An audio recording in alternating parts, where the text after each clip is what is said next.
What does mental health mean to me? To me, personally, mental health means a chance for a new life. I think about mental health, I think about my own, and I think about how taking an inner look at myself can give me freedom and a better understanding about my life, why I feel the way I feel, how I'm affected by things, why am I affected by things, and what are the things that affect me. Because sometimes I can go through life every day and I don't even stop and realize what I'm ignoring or the things I'm brushing off. But then there's things that have been affecting my present life because of things that may have happened in the past that I did not deal with.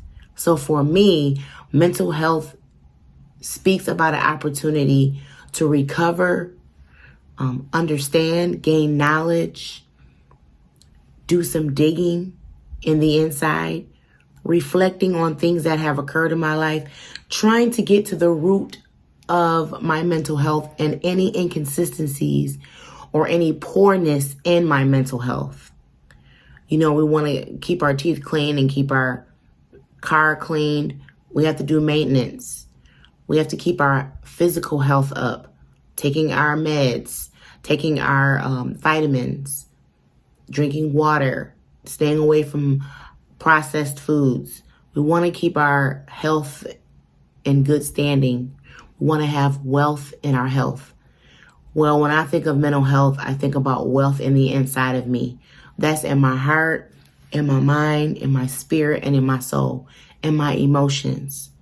So mental health is very important to me, and it's a constant reminder to stop, think, and feel how I am, where I am in every moment, and to make sure I'm checking on my mental health as well as I am my physical.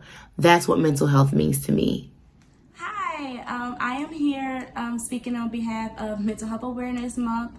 I was invited by my cousin Ashley Dickens to come on her podcast to share some experiences that I've run across being a therapist myself and dealing with those who struggle with mental health. So I was given two questions to ask. One, what does mental health awareness mean to me personally and professionally? So personally, being mental health aware means to tune in with yourself, looking for symptoms such as like how you feeling around certain seasons, like, you know, winter time. Sometimes you often feel depressed, or certain times when it gets around a certain month when we lost some loved ones, you know, there's a natural feelings of feeling depressed. But if you tune in yourself and see how often you start to feel depressed, like if it's every day you feel sad, or if it's every day you feel anxious, you know, I would suggest that you find someone that you can confide in to talk to about those symptoms, because those very well can be depression, anxiety, you know, depending on how long they are. Professionally, a lot of times we have this stigma about mental health, like, you know, sometimes people don't want to seek help because they feel like, oh, those are for crazy people, or those are for people who experiencing, you know, more severe symptoms. But in reality, little symptoms such as like anxiety, like I suggested, and depression, those are things a lot of people today experience on a daily. And it's nothing wrong with talking to a professional and seeking some techniques to help reduce those some symptoms if needed. How can someone approach mental health? For those who don't have any knowledge, I think the first step will be seeking God, praying, spending time with Him, and also seeking a therapist. You know, in the church, and I was one of those people saying, I don't need a therapist. You know, I have God, which I do, but He also sent people that you can talk to and express those symptoms that are non-judgmental and will listen to you. And maybe they can give you a point of view that you never seen before. And it could be someone sent from God, because we have a lot of Christian therapists too. So I would say seek counseling. Also, I would say tune in with yourself, make some time for you, have a self-care day, do things that you enjoy, have hobbies that you want to participate in, that's something you like to do to decrease those symptoms as well. My quote is, it's my favorite scripture in the Bible. One of my favorites. God has not given us a spirit of fear, but love, peace. I think love, peace, or love, joy, and a sound mind. Don't quote me. But he does want us to have a sound mind, and he does send resources for us to get to those points. So that's my share for today. I love you all and be blessed.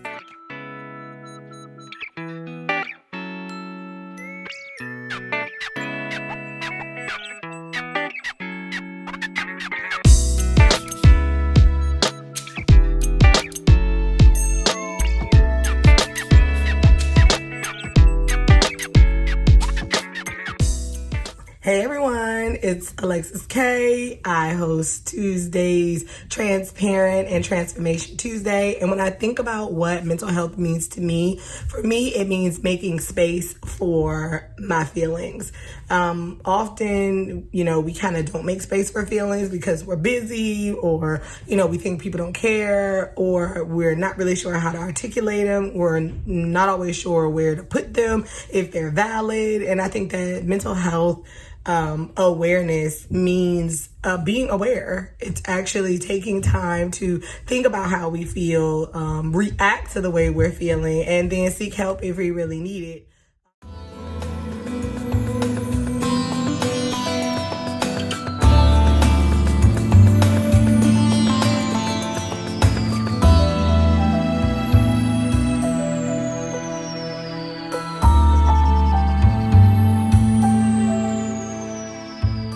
For me, that's a personal testimony, because I've gone through several seasons where I needed to temp my mental health, and it probably took me a whole lot longer than it probably needed to. In one season, I've had children back to back. And the mommy blues is very much so real. I didn't get them with my first son. I didn't get them with my second child, but I got it with my third son. And I had already heard about the mommy blues, the postpartum depression, but not only did it affect me, but it seemed to also affect my son. The season before I had him, it was a really, really rough season. My marriage was in disarray. We were having housing issues at the time. I was kind of in between trying to figure out whether I was going to continue to be a stay-at-home mom or if I needed to actually, kick it in gear and work. And I was working. And my house at some point looked a hot mess. And we're not talking about our regular dirty, because I just, don't want to clean it, but it just seemed like things just kept getting piled up. So getting piled up. And I could not really find the energy or the motivation to deal with it. And it used to be that I wouldn't even allow people to come to my house because I just didn't want to hit their mouth. I really didn't want an assessment of, why is your house not put together? And so at some point I would even have it so that my mom wouldn't even be anywhere near. Now, my mom, she lived in South Carolina at the time. So of course, she want to come over, she want to visit, and I just wouldn't let her. And if she popped up, she'd be like, oh my God, Alexis, what's going on with your room? What's going on with your house?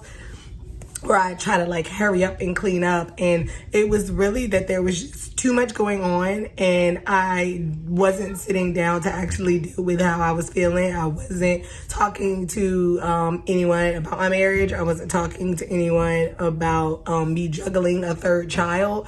One is an interesting adjustment. Two is a very interesting adjustment. But three is a whole different type of adjustment.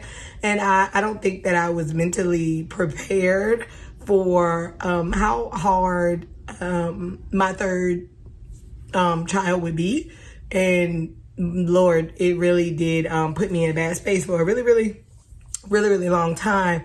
And it affected my son, because when he was born, we used to call him Mr. Grumpy, because he just seemed to just be so, he just always seemed really, really sad. He was a really, really fussy baby, which also made my postpartum worse, because he was always crying. And if he wasn't crying, he wanted to be up under me. And at some point I did seek some help. I actually got the opportunity to see a therapist, and that's when she kind of let me in on, different little world of what I didn't all the way understand, and she made it make sense. And it's not like she necessarily cured me, because it still took quite a while before I felt normal. But it was safe space where I could go, and she'd ask me, how are you doing? What's going on? What's in your mind? And at the time, like I said, I had children. I was working. Me and my husband weren't seeing eye to eye. So it was a good space for me to kind of let it all out. And I think that that's important, whether it's with a therapist or whether it's with someone who is wise.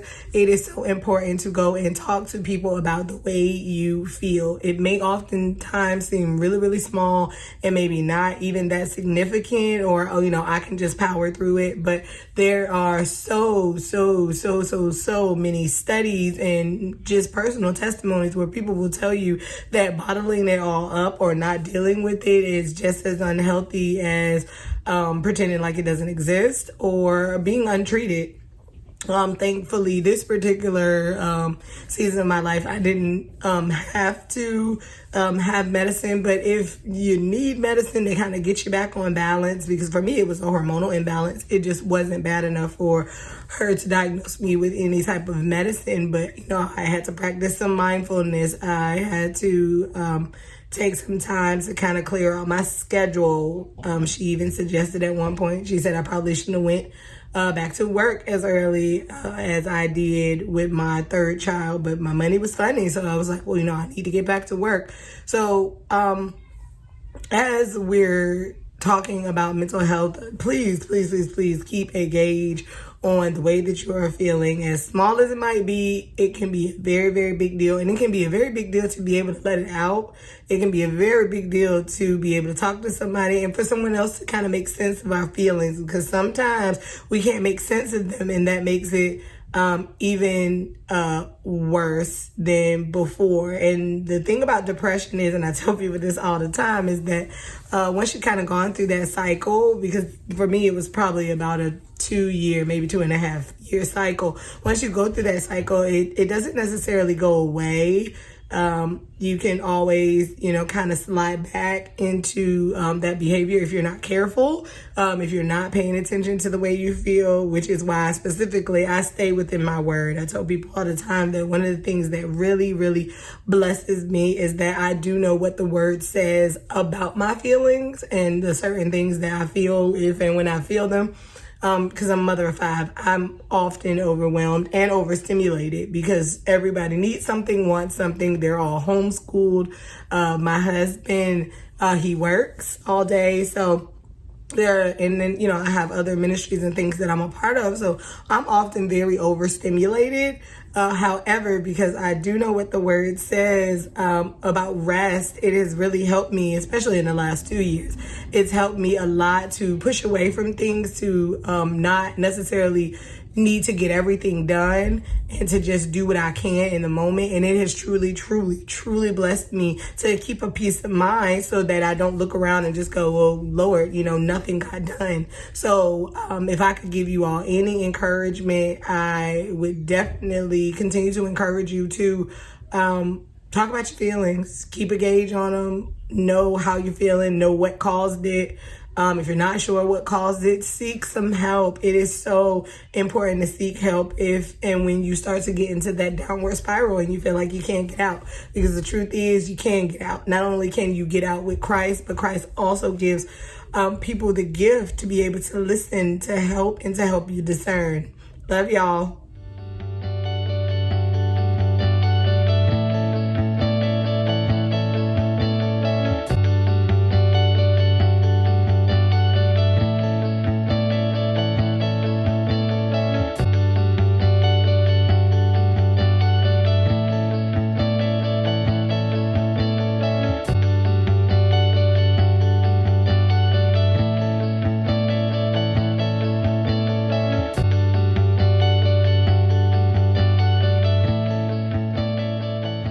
So there's a famous quote by an author that I've come to really love while I was in grad school getting my master's in social work. Her name is Zora Hurston, and there is this quote that one of my professors gave me, and it stuck with me. And it says, if you are silent about your pain, they will kill you and say that you enjoyed it. And I had to read that over and over and over again.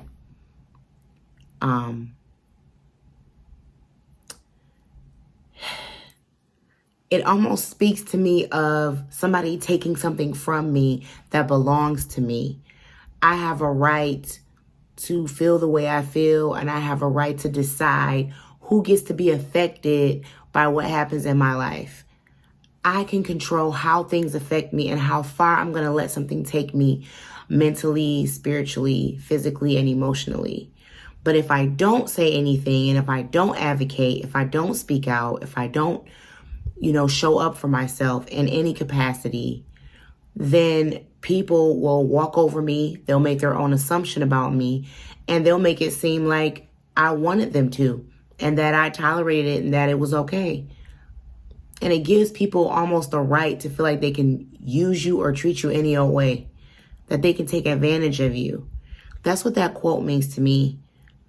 I started with that quote because today's segment is about sharing a personal experience or a testimony about any mental health emotion or diagnosis or anything life-changing dealing with mental health that has occurred in my life. I want to take this moment and be very transparent and share, because I think it's so important to remind myself where I come from and where I'm still trying to go. I have suffered with post-traumatic stress disorder. It developed after my failed marriage. My marriage involved domestic violence. I suffered at the hands of my ex-husband with mental, physical, and financial abuse. I remained silent about it for my entire marriage. I finally gained the strength and courage to speak out about it. But by that time, I had allowed so much to build up. It had stored a memory in my mind. PTSD is one event, several events, or a consistent event that continues to happen over a course of time. It may not last for a long time, and some of the effects of it can last a lifetime. So it doesn't necessarily have to be something that happened over the course of 2, 3, 4, 5 years. It could even be you witnessing something.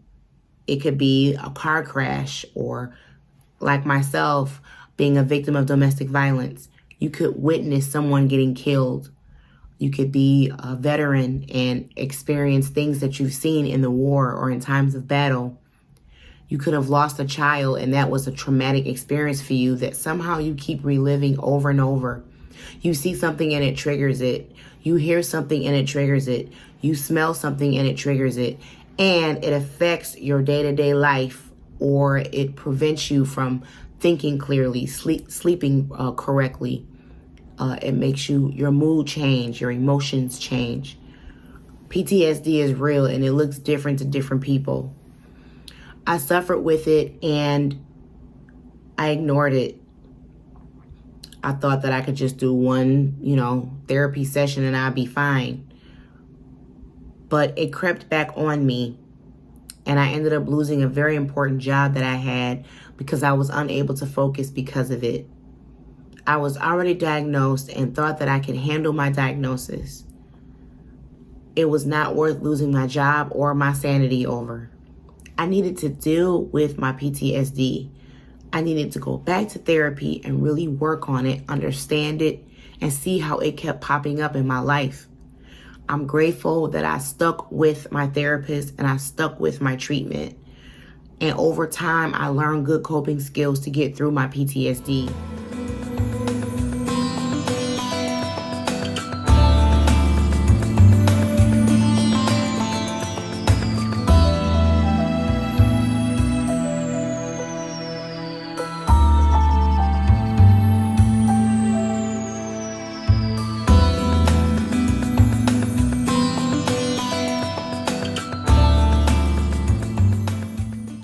Hey everybody, it's Ashley from EME. I wanted to share my testimony with you of my first experience of dealing with my own mental health. I would say I have to go back to 2011 when I got pregnant. I found out the night of my 20th birthday. I took a pregnancy test the night of my 20th birthday, and to confirm what I already knew, that I was pregnant. And me and my partner already knew that I was pregnant because of the way I was throwing up everywhere prior to. And I wasn't afraid, I wasn't scared, I wasn't upset, I didn't panic or anything, but I did go into a state of being worried. That same year, the beginning of that year, for those of you who have been connected to my family for a while, you know that my family was put out of a church, and my dad was falsely accused of some things that he did not do, and we were forced out. We was forced out of a church, and you know, the people that were a part of that church dragged my family's name through the mud throughout the whole 757. Every church that we fellowship with got a phone call spreading rumors about my family and my father and things that he did not do, and it was really bad. You know, we were being harassed on social media, we were being harassed in different areas. We were really going through it as a family, and we were just somewhat like navigating through that. And that was back in the end of January, beginning of February sometime. And that's how, you know, we first created Kingdom Love for Gospel Baptist Church, from that whole traumatic experience. So to find out 2 months later that I'm pregnant, on top of that, and it was by somebody who held a ministry title in the church, it was a lot. I felt like if I would have went through the pregnancy, it would have just added fuel to the fire, just to say, you know, with a pastor's daughter pregnant by so-and-so, and you know how people talk, you know what I'm saying, in the church world, even in the secular world, you know, when things like that happen. And for the record, I want to publicly say my parents did not tell me to terminate my pregnancy. They were in full support of whatever decision that I made. My dad's his position was, if I decided to go through my pregnancy, he wanted it to come out of his mouth publicly, because he did not want anybody to attack me, you know, for having a baby out of wedlock, mainly because people have been doing it for years. And so it was just his way of kind of protecting me. But if I'm honest, I decided to terminate my pregnancy because I didn't want to add fuel to the fire to what my family was already going through, and who I was pregnant by already had a lot of responsibility, and it was kind of made clear that they didn't want that extra responsibility. So I terminated my pregnancy to benefit those that I love more than myself. And I strongly stand on the fact that I felt like that I would have been a good mother. I felt like I had the work ethics, not only in school, but in working a job, that I would have been able to survive being a mother, even with the support system that I had far as my family and loved ones. I felt like that they would have helped me, you know, be the best mother that I could, as on top of finishing school and, you know, keeping a job. I felt like I had the support system that I needed in order to survive this pregnancy. But if I'm really honest, I sacrificed my baby, my first baby, in order to protect my family and the person that I was with at the time. So after I went through my termination, I had to sit on somebody's couch because I went through a real bad state of depression.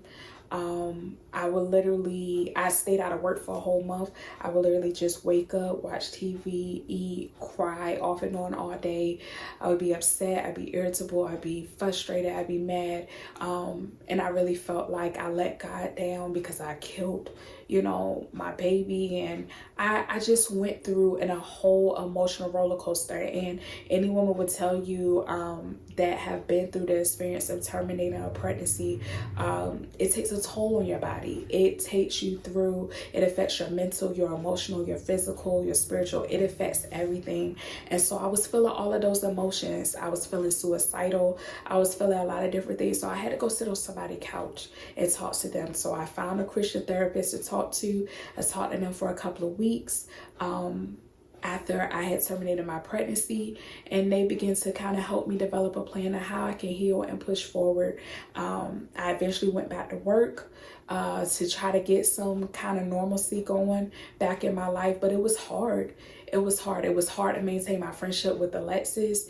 Alexis was 2 weeks. She was 2 weeks ahead of me and being pregnant with Deuce at the time. And she was going through and was like, best friend, we can do this together, you know, but I didn't go through with it, you know, and it was hard for me to be around her. I didn't even go to the baby shower. Anytime I would walk past or approach a baby section in a department store, I would immediately panic because of all of the emotions that I felt. I was still trying to heal from giving up my baby, and it just took me through.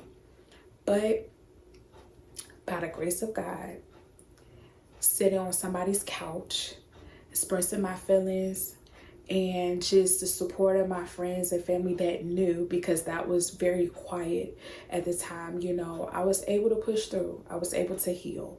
I was able to push forward and get back to a normal life, or somewhat of a normal life. My biggest prayer has always been, you know, God, I know I made a mistake, and I know, you know, I didn't go through with my pregnancy. I just hope and pray that, you know, when I am ready to have a baby, you will open my womb and you will allow me to have kids when I'm ready. So even 2 years ago, when I found out that, you know, I had fibroid tumors, it definitely took me back to that moment, you know, and I was just like, I hope God is not punishing me for the decision that I made way back when.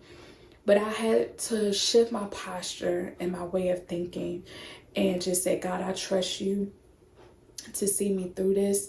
I trust that you will open my womb when it's time for me to have kids, when I'm ready to have kids. So today I just want to encourage you and let you all know that, you know, whenever you go through a traumatic experience, whenever you go through some things that overwhelm you or overtake you, where you feel like you want to give up, where you feel like you're depressed, you're suicidal, your anxiety is through the roof, you're just going through some major mental health problems, please seek help.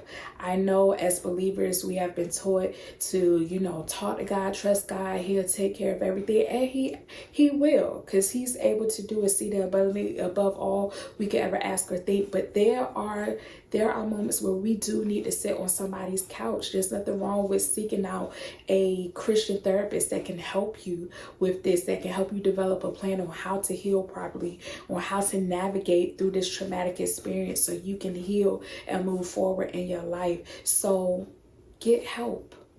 Seek a Christian therapist. They can help you with the clinical portion of the traumatic experiences that you're going through. And then you have the spiritual side. You have your pastor, you have your godly community that can help you to heal on the spiritual side as well. So for those of you who are watching, I want to encourage you to get the help that you need. If you have been through some traumatic experiences, I promise you it'll help you heal and push forward and get back to some kind of normalcy in your life. Thank you for listening. I love you, and I hope something I said encouraged somebody to keep pushing despite the things that you go through. It's going to be okay. Seek help, get help if you need it. God bless you, and I love you.